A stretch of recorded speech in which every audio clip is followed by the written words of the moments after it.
Let's bring into the conversation Congressman Maxwell Frost. It's great to have you here. Represents Florida's 10th District. We spoke, I guess, a couple of years ago when you were first elected at the age of 25, the first member of Generation Z to serve in the U.S. Congress. Kamala Harris, her campaign has been meeting with young voters, social media influencers, lots of grassroots organizations. There is a viral social media movement behind her. In your view, how does she corral all of that and turn all of that energy and enthusiasm among young voters into votes? Well, what we're seeing is we're seeing a movement candidate. What makes a movement candidate? Someone who's effectively gotten pop culture and the culture of this country to merge with the campaign. We call it bridging the gap between cool and consciousness.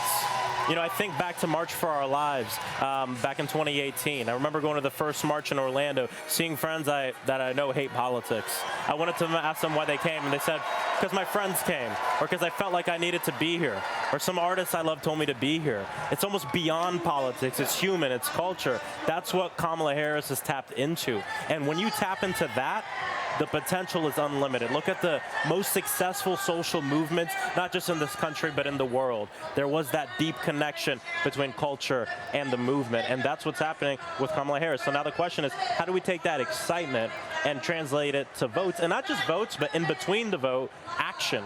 So people get their friends to vote. And that's what it means to organize. And what we're doing is we're traveling this country, meeting with people. Right after this convention, I'm hitting the road. I'm going, I think it's a 5-state tour, a back-to-school tour. And a bunch of the surrogates are doing back-to-school tours so we can rev up the Harris for President student groups and get the core volunteers excited to go speak with other people. Then we'll double back at the end of September and October with bigger events to get more people engaged as well. So we're going to be on the ground, talking with these voters digitally, but at the end of the day, young voters love her authenticity, and once that pulls them in, even if they don't care about politics, then they get to hear her message. Congressman, can I ask, is this your first convention? This is my first convention, yeah. How's it going? It's great. It's hectic. I have like 30 things on my calendar today, but it's great. I'm so honored to be here, and this energy. I've been traveling the country for the vice president. I'm running into people I've met at campaign office openings, at canvases, right here. So this is just so exciting for me. Well, we know we've already seen sort of a semblance of economic policy proposals from this campaign. What else do you want to see her put more details behind that you think would appeal to more younger voters? What specific policies? Well, I'm excited about the housing policy she already rolled out. I think housing is one of the top issues for young people. I have a congressional office, one of the first offices on a college campus, and one of the top 3 things is housing insecurity.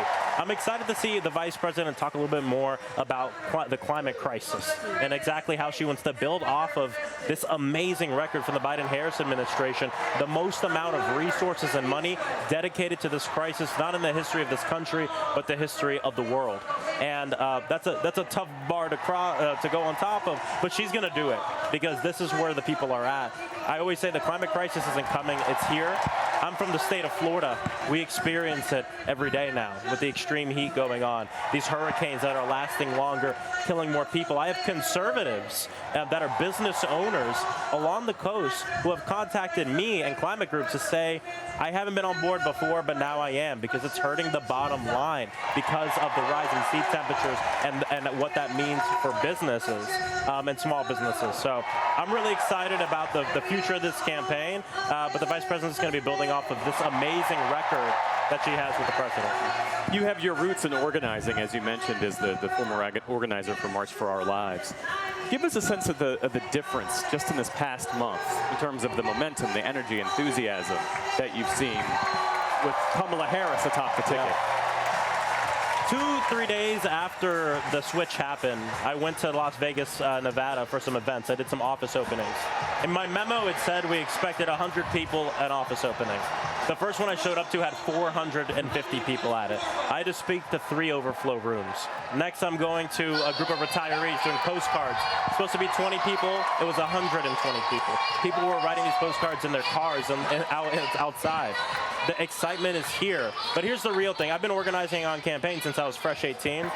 Usually campaign volunteers skew a little older, but I'm seeing a multi-generational thing here. I saw groups of high schoolers leave their high school, after classes ended, and come to the office so they could sign up. And here's the thing, it wasn't one or two of them. They came in groups, friend groups, to be a part of it. And that's what I'm talking about in terms of culture and getting them engaged.